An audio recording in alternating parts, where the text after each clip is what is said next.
Yo, what is going on, guys? I hope everyone's having a fantastic day today. So we're going to skip the intro. We're going to get right into this whole entire game between the Washington Commanders, the Dallas Cowboys on Thanksgiving. We're going to be talking about everything going on Thanksgiving. The Eagles had a good day. This was good towards the Eagles this week, especially on Thanksgiving. Helped us tremendously.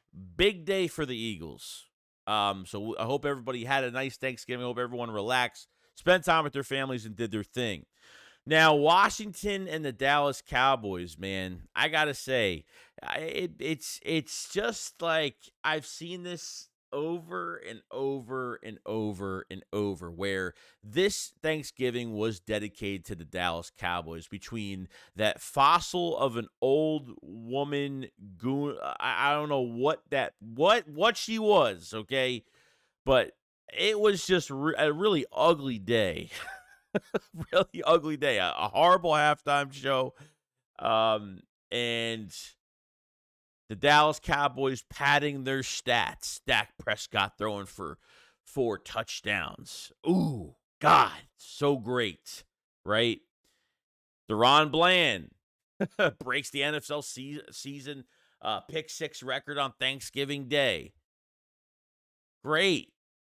I mean, I don't know. DaRon Bland didn't do a damn thing. You know, he was playing well before he faced the Eagles. He was going to lock up Devontae Smith, played the Eagles, did absolutely nothing, got burnt for a touchdown, and then starts playing good again when they're facing bad teams. Here's the thing I got to talk about with the Washington Commanders, okay? Because I put out a tweet saying the cupcake schedule that the Dallas Cowboys have had the last 3 weeks. Because remember last year, guys, in 2022, you had a cupcake schedule going into the Super Bowl. And I'm going to throw statistics because at this point, I don't even care. If I'm going to stoop down to someone else's level, I'm just going to do it and see how far I piss people off, because at this point, I don't even care anymore. Because statistic talk is just dumb talk. A win is a win at the end of the day, and the Dallas Cowboys have won 3 straight games. So good for them. But I said something about Washington, and someone tells me, oh, well, you guys just played Washington a couple weeks ago. I'm like, dude, we played them 4 weeks ago. 4 weeks ago.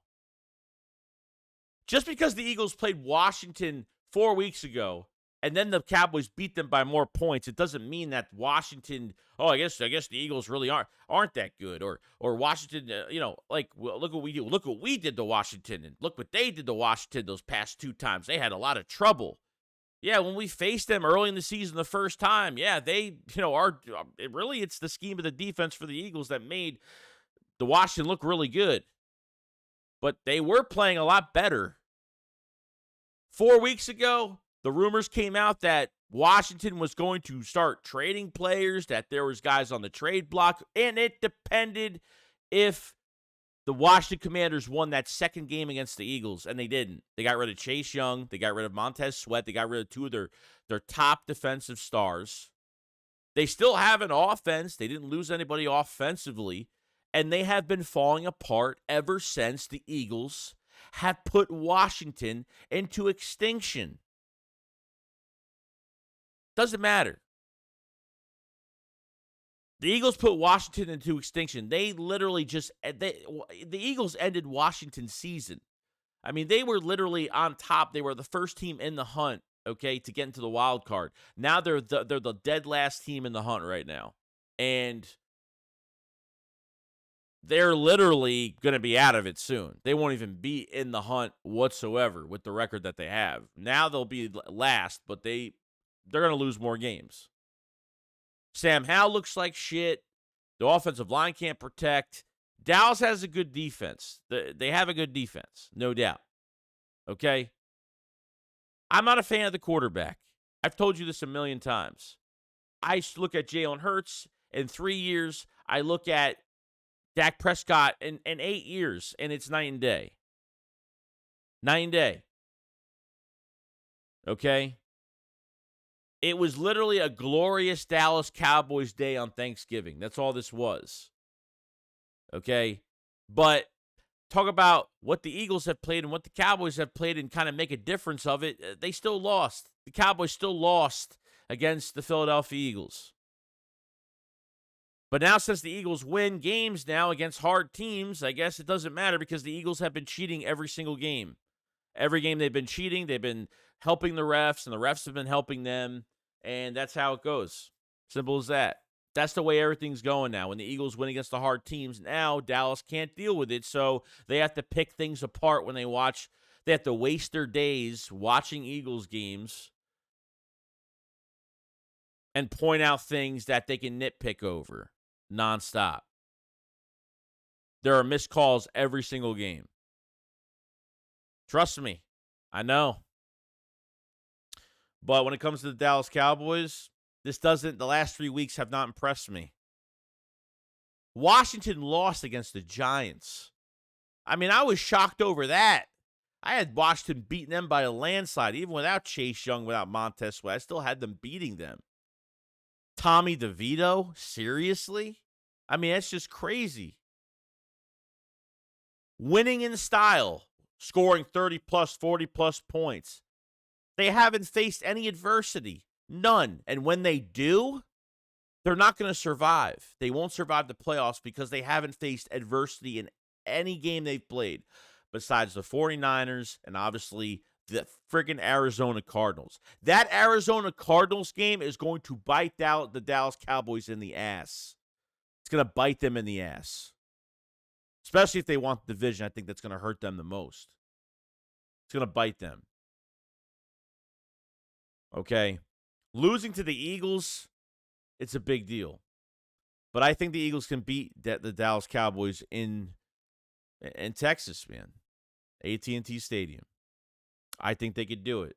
I don't care what the statistics are of Dallas playing at home and all that bullshit because I'm telling you, like, when you don't face adversity every week, when you're literally destroying teams, especially bad ones, you're 7-2 against teams under 500 now. 7-2 against teams under 500. And they have nothing to show for it. The Eagles have been through adversity every single game because when they get into those moments where they're having issues, they come back and they win football games. The Dallas Cowboys will never know how to close out a game if they're down by 2 touchdowns. They start to panic. It happened already against the 49ers, and it's going to happen again. Matter of time. They won't say it. They won't believe it, but it's true.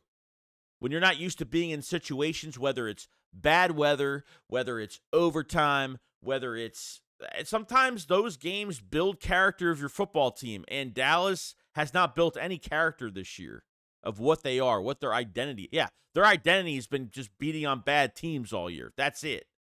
That's it. So I've watched some stupid videos of people making stuff, creating content on, just lying the whole entire time and, like, at least not being humble for, like, literally 2 seconds of their fucking life. But it's pretty embarrassing. I got to say. I think it's the most embarrassing thing ever. And that's it. That's all I got to say. Not impressed. And didn't really matter to me.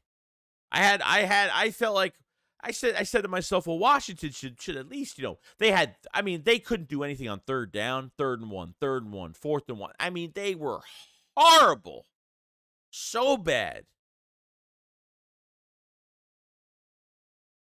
Couldn't do nothing. So that's all I got to say about it. And but what I will say going to the rest of Thanksgiving, okay? The Detroit Lions, okay? Detroit Lions lost against the Green Bay Packers. I didn't watch all this game. I was watching some of it. I was visiting my father in the hospital, so I wasn't able to see this game mostly. So it's been kind of crazy. But yeah, guys, that's look, the Lions have an easy schedule. I told you guys, if there's a game that's going to get overlooked, the Lions might not be as good as we think they are, or maybe they just had a really bad game. I don't know. We're going to find out the next few weeks, because they still have an easy schedule. The only teams that could probably beat them, maybe they have the Vikings 2 times. They still have to play the Cowboys, end of the year. So we'll find out what happens. But now the Lions lose to the Green Bay Packers, now they're 8-3. Okay, they're 2 games behind now because they were breathing down our necks. They were literally breathing right down our necks for the number 1 seed. This is huge for the Eagles. Okay, 2 things happened this year for the number 1 seed that really did help us. Number 1, when Purdy was dealing with the injuries with Debo Samuel with the hairline fracture, and when they had a couple guys, Trent Williams was out at left tackle, really affected them. They lost 3 straight games. That helped us out like tremendous. Eagles need this badly. Eagles need number 1 seed badly, and they need it. Um, and then the Lions losing today on Thanksgiving really helped tremendously, which was great. So that's why I think the Eagles won the day pretty damn clearly. We sat back, we watched some of these games and how they unfold. Didn't think the Lions were going to lose against Green Bay. I thought the Lions were going to cremate Green Bay. But you never know what could happen. Any given Sunday, anything could happen. And we'll see what the Lions are made of for the coming weeks. They start losing more games. I mean, this is a huge, huge win for the Eagles just from that. So we've had some combined stuff happen this year. 49ers have struggled had injuries, lost a few games. Now the Lions, like against a team that was supposed to be pretty easy on their schedule, beat them, and it should be very, very, very interesting. So was very happy about that. And then lastly, I want to go into the injury report between the Eagles, and I want to go into the injury report for the Buffalo Bills as of right now. And I between both teams now, this is an important game this weekend. So the Eagles are home the next couple games, which is really good. So um, now, for the injury report, we have some interesting things with the Eagles regarding the wide receivers and some returnees of what's actually happening. I don't know what's going on, but from what I've seen so far with the injury report, Derek Barnett, Grant Calcaterra, Justin Evans, Dallas Goedert, Milt Williams all are not going to play this week. Most likely, probably not going to happen at this point. I'm not sure. Derek Barnett has been. I don't know what's going on with Derek Barnett. Hopefully everything's okay. I don't know if he's just a healthy scratch and they just want to play. If this is all because they want to play Nolan Smith like crazy, that's perfectly fine. I mean, Grant Calcaterra, man, like he just got off of 2 weeks of he was on concussion protocol for 2 weeks. 2 weeks. In college, he had a lot of concussion problems too. Um, Justin Evans, I thought got activated on the practice window, but I guess not. And I don't know if he got re-injured again or something. I don't think it was. I don't know what happened here. But Evans won't play this week. Goddard's still out with the forearm. He'll be back hopefully in like 2.5 to 3 weeks. I mean, I know it was like 4 weeks, something like that. So hopefully by the Dallas game, he will be back. Milt Williams had a concussion. Two Eagles ran into each other, I think tackling Travis Kelce. I don't know if it was Travis Kelce or somebody else. But, now you lose some depth at defense. I thought Milt Williams against the run, he was fantastic. Played really well. Limited participation for the Eagles. A.J. Brown, DeAndre Swift, and Quez Watkins. Guys are hurting, dude. And you got to rest guys during the week. A.J. Brown does a lot for this team, guys. He's had a lot to do this week.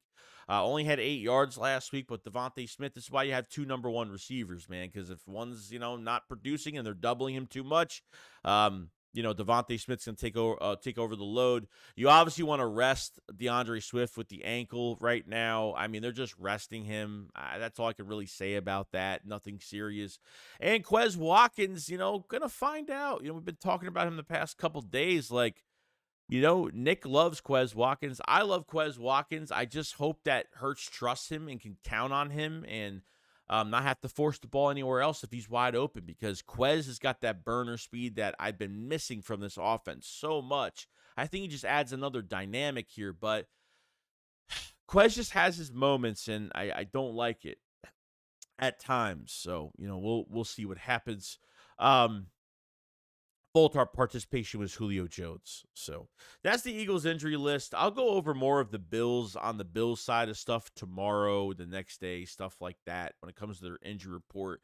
I think the Bills have been pretty healthy besides losing Tre'Davious White, besides losing Milano at linebacker. So there's some mismatches there for the Eagles, no doubt. The Bills do not scare me at all, and you're home as well. So let me know what you guys think of the Cowboys-Washington game. How did you feel about it? Are you impressed with Dallas or not? Are they still the stat-padded team we all know they are? And how do you feel about the Lions? Were you surprised that they lost against Green Bay? And did this really help the Eagles by a landslide? And trust me, I think it really did. And yeah, the injury report for the Eagles. I'm not really worried about it. We've been dealing with injuries since the first game of the season. It's been a nonstop list. It's been going on and off, longer, shorter, doesn't matter what it is. But yeah, you guys enjoy the rest of your day. Hope everyone had a great Thanksgiving. I'll see you guys on the next one. Shakes, what up, Philadelphia? Peace out, guys. Peace.